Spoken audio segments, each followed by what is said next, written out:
Hey everybody, welcome back to Chris Anderson Comics. I am here today with my friend Tony McMillen. How you doing, man? I'm really good, Chris. How you doing, man? I'm doing good. I'm doing really good. I'm very busy, which is a very good thing. Um, so you're back on, even though we haven't recorded your first episode yet. We'll do that after this. With the comics gene pool episode, and the book that you decided that you wanted to talk about was Notes from the Shadowed City by Jeffery Alan Love. Why did you pick this book? I picked this book because I think there's a lot of books that a lot of cartoonists all share. They grew up with, especially growing up in America. There's some like Dark Knight Yeah. Returns and stuff like that. Everyone knows.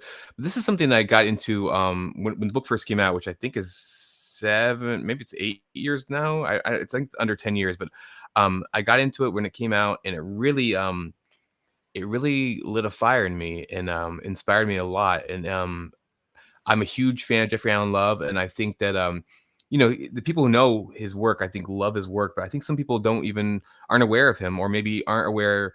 They might have seen some covers he's done for novels and think they haven't put it together. Oh, this is one guy, with this kind of singular style.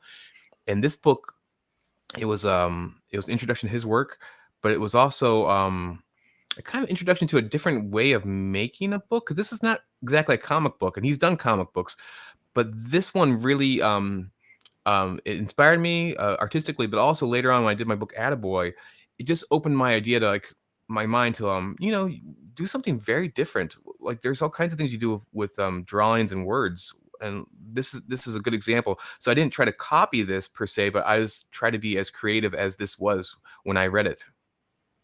Yeah, I mean, you're absolutely right. It isn't a traditional comic book, but it is, it is sequential storytelling still. The text in it is very brief, as we'll find out as you go through. It's a real quick read, one illustration per page. But man, his style is just something else. It's really wholly his own. You and I both, I think, got a chance to speak with him at Heroes Con the last couple of years, right? Yeah.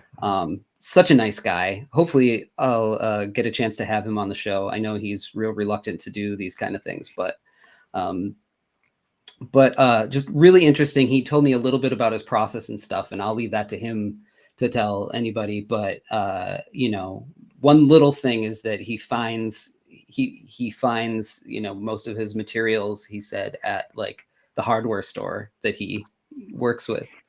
And it's very textural more than anything else.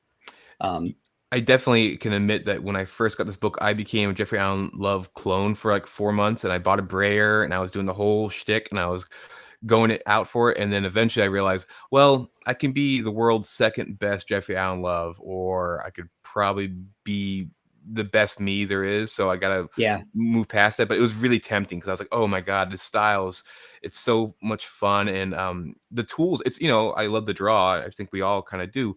But with the brayer and texturing, it's more arts and crafty. It's kind of a different vibe. And I yeah, was really enjoying that. yeah, totally. Yeah, and there's something too. I always try to think when I'm working on my next project, to take a step back and look at it a little bit from a distance and think about like how I could take a total left turn in storytelling and do something completely different, because we're all kind of going along as comic book artists doing comics the way that comics are, the way that comics look. And there's when if you allow yourself to take a step back and look at it, there's a million different ways that you can do these things. So let's dive into this and let's call it a comic. It is a comic, in its own way. So Yeah. Notes from the Shadow City by Jeffrey Love. So look at that. Just it's just really majestic, and the story and the art is mythic, but it's also done in such a regal kind of way, an elegant way. Everything is just these stark images and these great profiles and silhouettes. And I've heard him discuss like he's really into shapes, which is such an essential thing. But it's like you can tell somebody that and they go, well, yeah. It's like, no. It's if you're really focused on shapes, everything else falls together. It's so important. and I really kind of took that to heart. And I'm trying to really just focus on shapes and his work is, it's such a shape focused thing. Yeah. Yep. Absolutely. As you can see.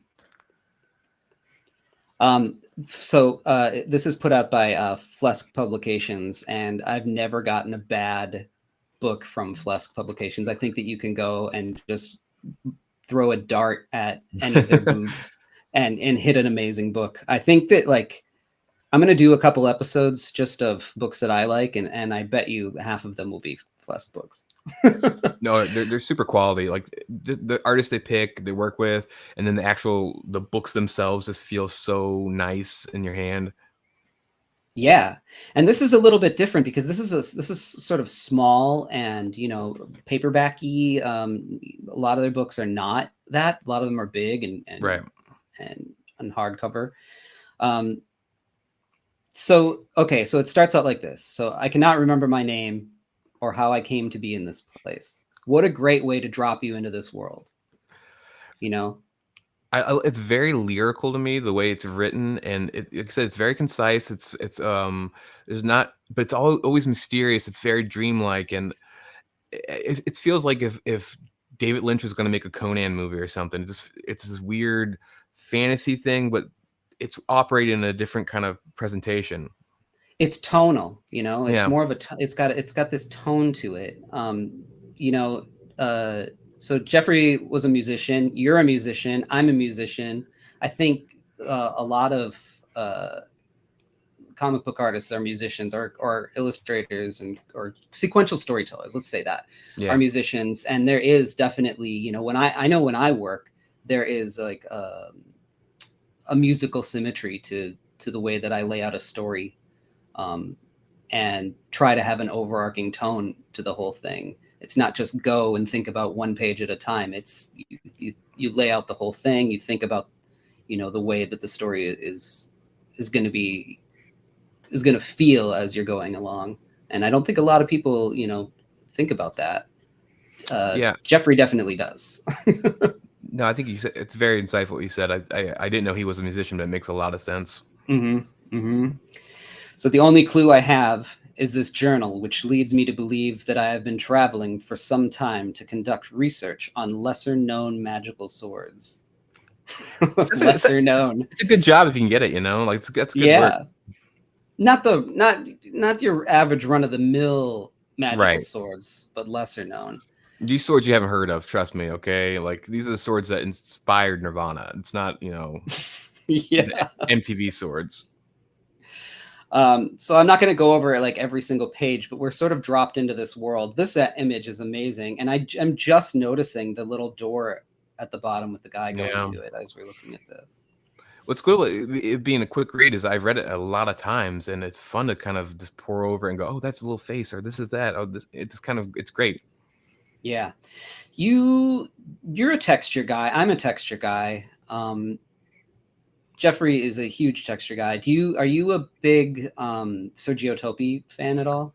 I am now. Yeah. So basically I've said in the last 5 years, I've gotten like 5 volumes of his books, and it's one of those funny things. It's one of those artists where I'm like, oh my God, Walt Simonson. Oh my God, this guy. This is the source of so many people who I love, and they're all original in their own way. But you can tell that a kernel is Sergio, and I could see Sergio in some of this too. And like Sergio, I love just the pages themselves where there's no panels, but there are 6 or 7 images that are kind of separate, and they all work as a beautiful movie poster.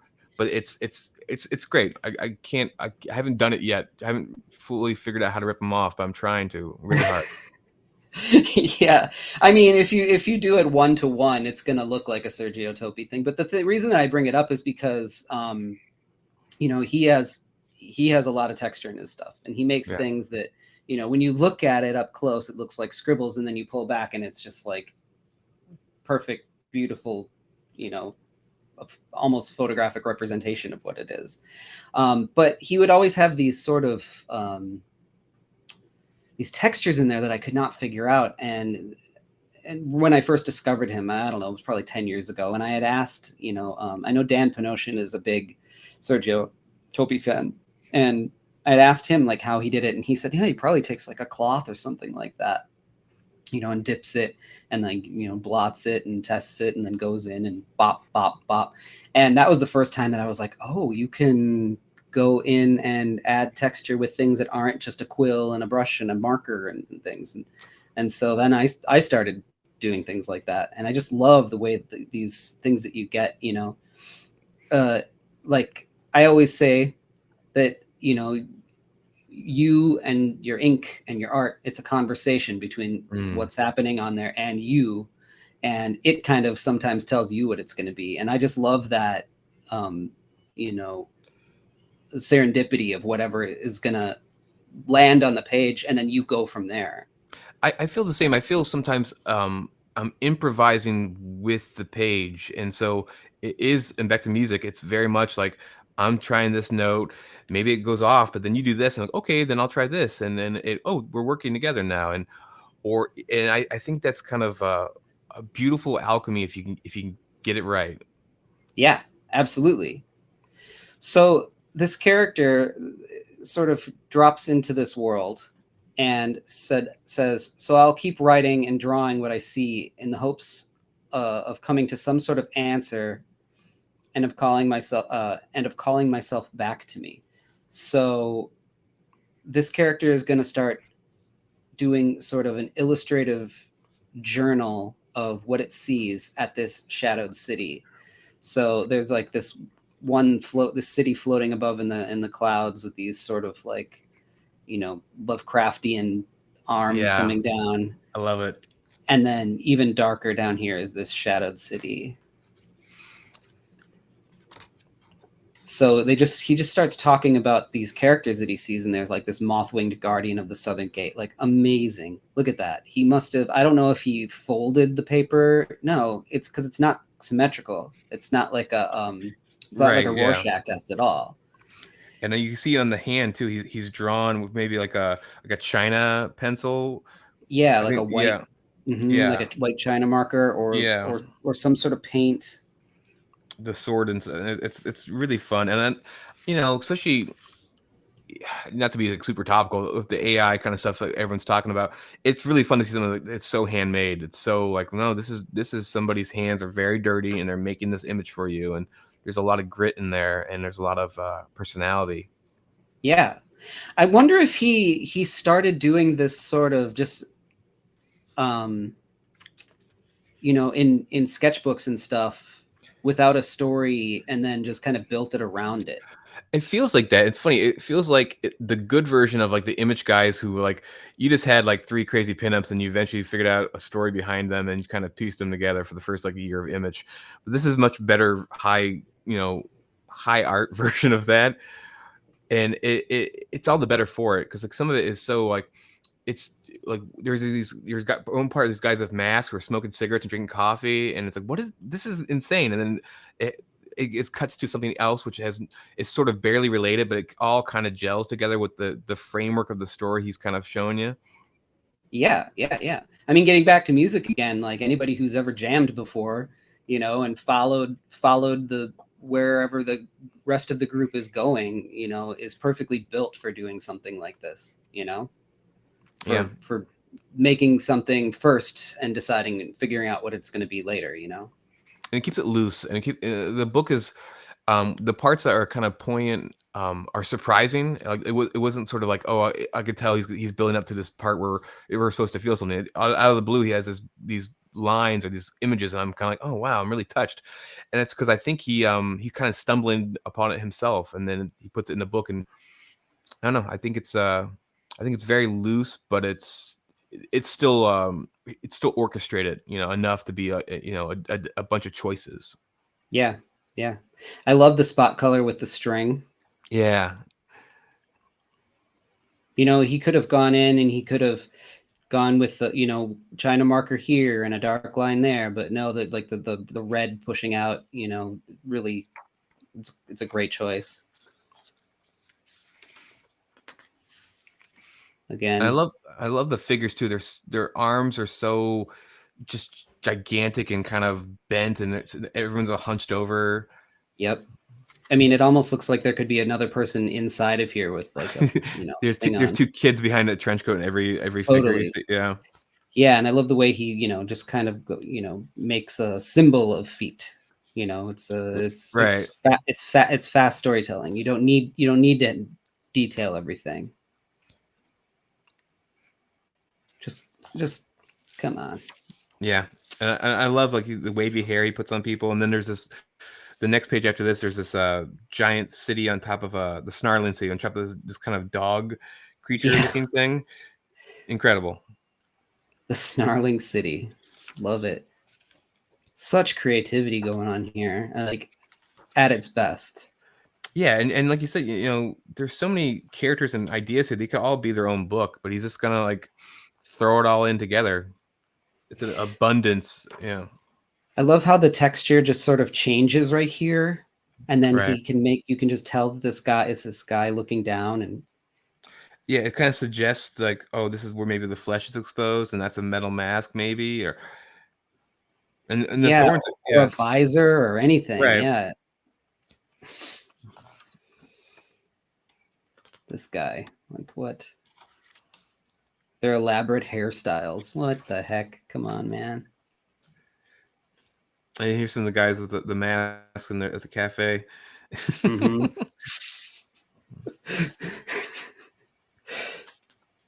Yeah, I love that one. It adds some sort of like modern realism to it. Like he's smoking his cigarette and having a Right, a cup of coffee, like he's sitting in a Parisian cafe. right. And it's fun too. It's like, you're just kind of getting like this he's drawing what he's seeing, and he's sort of tourist, and you kind of get that idea. Yeah. You live in a place which isn't home, but the story is kind of slowly. It's almost like one of my favorite films is Dazed and Confused, and it's Mm-hmm. virtually plotless. But there are themes which are kind of throughout the film. They kind of reach ahead by the end, and this kind of does it too. It's kind of on the back burner. You're not paying attention to it, but he's looking for his identity, and he's trying to figure things out. And there's like a weird kind of budding romance with the masked swordswoman, I believe her name is. Yeah. I think we're coming up on her. There's Yeah. this very like almost African masky kind of element going on in it too. Yeah. What I like about these characters and what I love about just like the vibe that he created reminds me almost of like the first Star Wars movie, where there would be just these creatures in the background and they didn't talk about them anymore. Right. And you just were able to develop your own, idea of what these things were and are. And that's, I mean, that I just love that so much. And this, it feels like that in this book. No, We I just think get, a little peek of these characters.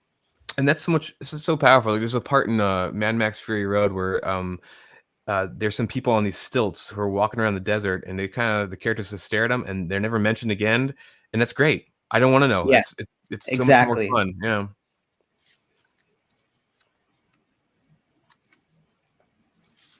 The He can sword draw. in the city. Look at Yeah, that. he can draw a mean sword. Yeah, you can.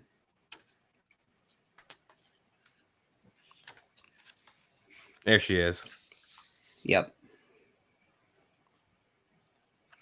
And he writes like, although I fell in love with her that night, it would be many years before she showed me her true face. And that's great. Yeah. You've so much Yeah. hinted at there, and it's really And a poetic. hint of the future. Yeah, and this is going to take a long time. Yeah, you're not sure what's going Mm-hmm. on. Just masterful storytelling. And this is his first book. Yeah, which is crazy. I mean, I love Thousand Demon Tree. I love all the things he's done, but when I found this was his debut, basically, I was like, oh my god, man, you really knocked it out of the park. Like, Yeah, he was saying that he really loves comics and wants to kind of do more sequential stuff like that. And I know that he's going to be in. I did a Stardust anthology that's coming out, and oh he's yeah, got some yeah. pages that are going to be in that, and I'm really looking forward to see what he's doing there. It looks really fun. I think Jesse Lonergan's got some stuff in there, and Yeah. is Mike We were both Allred in there too? sitting. He did the cover. I don't Yeah, know if okay. he's did the any interiors, but we were sitting there together working on our layouts, and I just at Heroes, and I can't wait to see what he does with that. I mean, I've seen some peaks, but you can go online and see some peaks at it. But look at this guy, the minstrel. I love this like banjo guitar thing. It looks great, and I love that there's no rulers. It's kind of wobbly. Everything's kind of weird and wobbly. And Jeffrey Alan Love loves giant horns. I think he says he's a Batman fan as a kid, so that was kind of where the fetish started. It makes sense. The last of his name. What a sad character. Yeah, great like title, right? Just for that guy and Yep, for the page. that's it.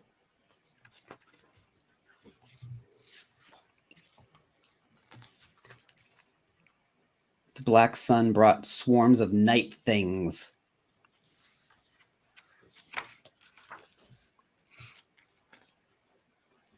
And also, I'm a fairly big Edward Gorey fan, and I feel like some of the writing here reminds me of Gorey a little bit. Sure, sure. Even even artistically, the elongated shapes, the elongated characters and stuff. I can see a Yeah, little bit of that. I wonder if yeah.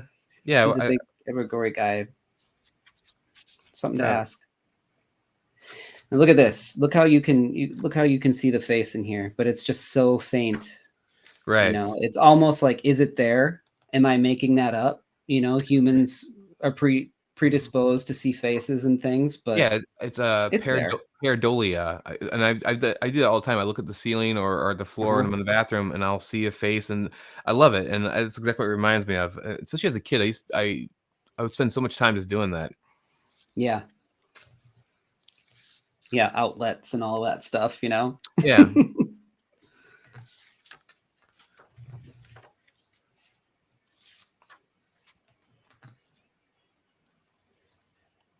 God, even just that texture of that rock. I don't know if he's ever done a Ben Grimm thing, but he could probably do a sweet Ben Grimm thing if he wanted to. Yeah. Yeah, like the Thing, black and black. Right, right. Black, white, and black. I mean, I'd buy it definitely. Yeah. This I is one love of my this favorites. guy. Yeah, this Yeah. guy's the image in the caption. It says his brother stinks, or her brother stinks of gasoline and wine, which is great. I mean, that sounds like an album title. It's beautiful, and what an image. And then this next one, he goes, "One winter it rained for 40 days straight, and we all woke with horns." And Like, what? and then it's like moving on now. Yep. I love this sword. Yeah. Look at this thing. Lesser known magical swords. Sir Caspian's petrified tree. You're not going to miss with that. Nope.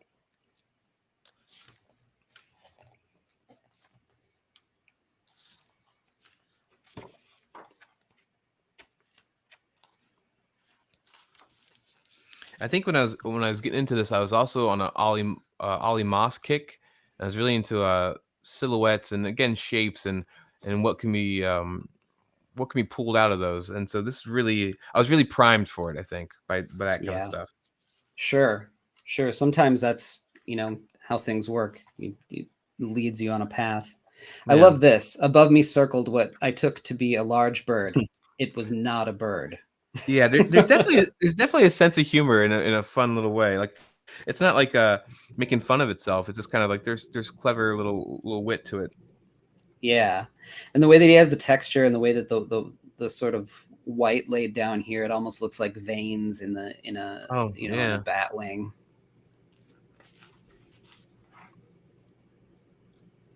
Also, I do like his handwriting too. These are all handwritten, and it's nice. It complements the art. It looks good.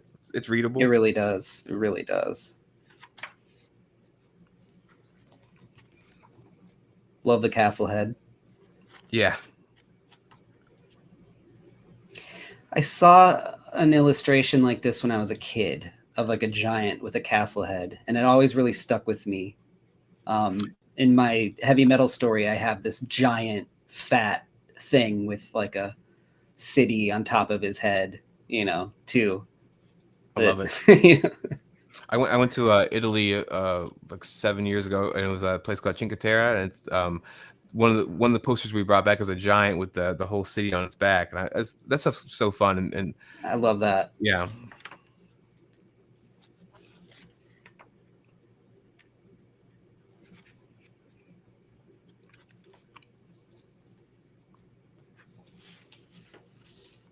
I'm a big fan of triangles. I also love crocodiles. If you find a way to put them together, I mean, what we gonna do?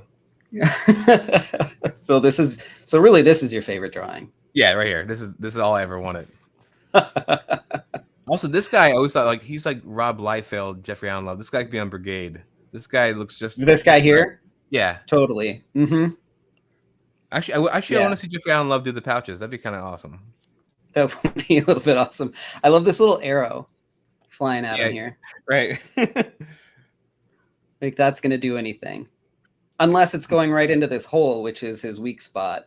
Right. Could be his eye. Yeah. Harkens to a video game. His name's Snapgrog, which is a pretty sweet handle. Yeah, it is. The Snapgrog. Apologies. Don't forget the. It's important. And I love the positive negative of the wheel here. Like he drew it in white and then continued it on in black. Right. And it's great stuff because you see that you see these little rickety like wagon wheels and this huge like mini castle. Like yeah, sure, it'll move. It doesn't matter. It looks great. It's fun.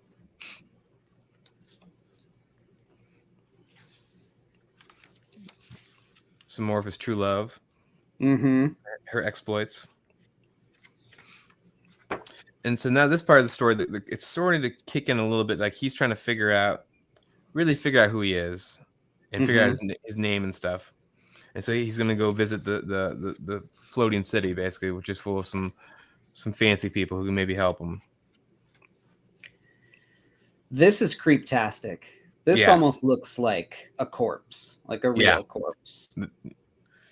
Yeah, the teeth kind of exposed, and and the sunken eyes, and he's really captured something here that's grotesque, and I love it. Yeah, it's almost like the old Clive Barker drawings, like some of the really good like ones he used to do for some of his books. Yeah, or the illustrator who did the was it Scary Things and Scary Stories to Tell in the Dark? Yeah. Stephen Graham. Yeah, I love that stuff. That's actually a good call. I can see that. The doctors of the high city examined me for days. Look at this neck looking down on him. I want to see a Jim Henson version of this book. Yeah. That'd be great. Actually, all puppets, black and white. Just want to get the texture going. Yeah. Or get the Brothers Quay or something. Like the guys who did the I could be wrong about this, but the Tool Sober video, Yeah. No, that'd be awesome. I mean, that's exactly that's exactly kind of the closest aesthetic I could think of. Yeah. It is kind of like a Tool video. I don't know if it was the Brothers Quay or if it was somebody Quay. I don't know how you say it. They're French, but it's like but it might have been somebody who like very closely ripped them off that did those videos, but those had a strong effect on me. I used to be generally freaked out by Sober and Prison Sex, and Stinkfist is also kind of freaky, the video. Yeah, when everybody's like the people shaking like that. That was big in the 90s. Jacob's Ladder, I think, was the first like a movie that was done in. And I always think of the dance floor scene in Jacob's Ladder. That really fucked me up. That was good stuff. High City Swordsman.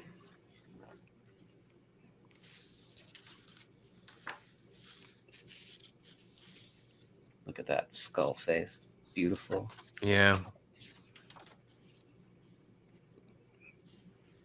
It's weird. So you got sort of like Frank Frazetta armor and sword thing, but then you have this kind of elegant, ever-gory, kind of stately posing, and it's a really neat kind of mishmash. But it's totally just Jeffrey Alan Love. Yeah. What comes out is just wholly original in himself. Yeah. It's from the cover. They take great pride in their mounts. I just love it. Just these little snippets of their character or things, just give them a little bit of, you know, humanity, I guess you could say, but even though they're not human. Yeah, I mean, back to Star Wars. It reminds me like I was a kid that I get like a book of all the characters, and it was have like a little paragraph about them, and that's kind of all I want, really. I just want something to make my imagination go nuts and make my own story up, and there's plenty of that here. Mm-hmm. Look at that face again. He's Yeah, so good at that. It's so haunting. And then these big chunky armor things. yeah. This is armor here is incredible. I love it. Yeah. Yeah. And then you get this almost samurai-esque kind of Right, armor.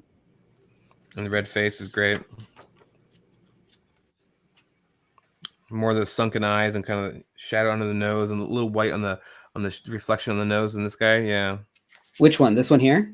yeah. Oh, yeah. Exactly. Yeah. Yeah. Captain of the Guard. I mean,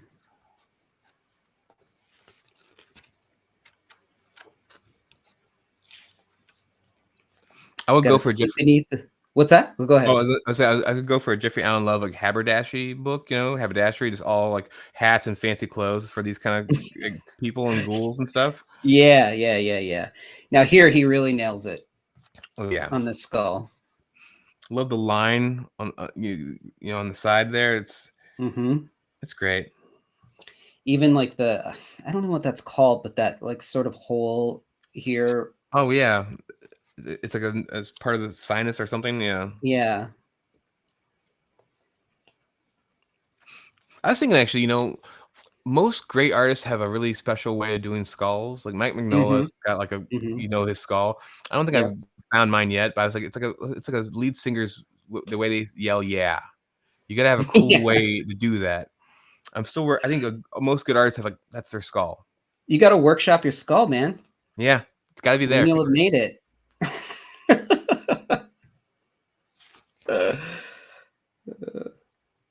Yeah, that's really cool. The This Tree is of Blood. gorgeous. Yeah,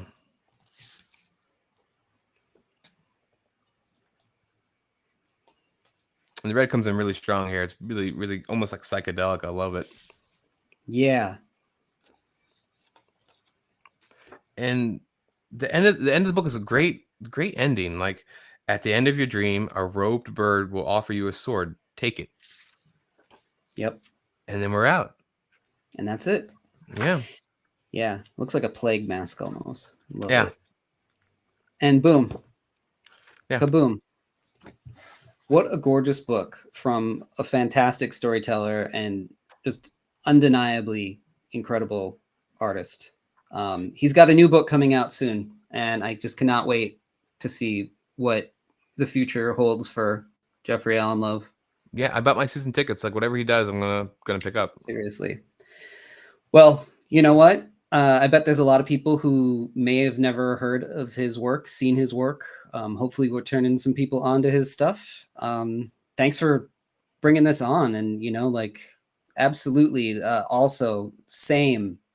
Love his work, and it is in some way squiggled into become part of my gene pool as well. So, thanks, dude. Of course, Um, we will talk to you later. always a pleasure. Thanks for that. All right, have a good one, man. Thanks for watching, and don't forget to subscribe to my Patreon, where at the $3 level, I'll send you my sketchbook, The Sketch of the Masters. And at the $5 level, I'll send you the sketchbook plus my mini stories, not Man nor Beast, but Moss, Stench of the Sea, and The Voyeur. At the $8 level, after a year, you'll get a commission. Don't forget to sign up for my newsletter in the show notes. Check out my store, where I have lots of original art. And you can also buy books like Lost Angels, a sci fi YA adventure about a girl who has to solve a mystery in a crashed alien city. Spectral, A Showcase of Fear, is about a sinister puppet master who travels from town to town telling tales to children who may never sleep again. You can request a commission at any time just by contacting me. Here is a list of the upcoming conventions that I'll be at the time that this video was released. And don't forget to like, leave a comment, and subscribe to the video. Again, thanks for watching.